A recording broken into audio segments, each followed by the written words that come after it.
When people think of Baltimore, they think of violence and crime.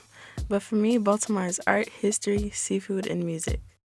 I'm a trombone player in the Poly Western Marching Band, and I've been playing for almost 2 years.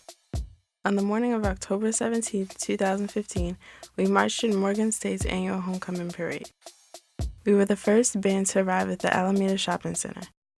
The air was crisp and cold, and the sun was shining slightly from behind the clouds. People were already beginning to set up floats, and busloads of bands were arriving by the second. We were competing with bands from all across Baltimore. As I waited for the parade to start, I saw Morgan's band warming up. I really loved hearing them play. Their drums sounded like synchronized footsteps, their horn tones were unified in every way, and I was instantly glad we weren't competing against them. As we went down the block, the crowd began to get larger.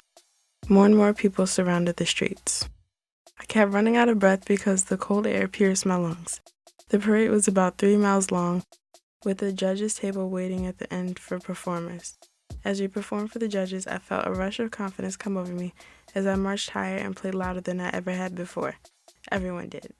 My trombone was heard all the way up on the judges' stage. I could hear the drums all the way from the front, sounding like fireworks coming together to celebrate Baltimore. That day I was part of a larger community. I got to experience a different Baltimore that a lot of people don't see. It was the Baltimore that isn't all over the nightly news reporting on violence and crime. The Baltimore that I knew from childhood.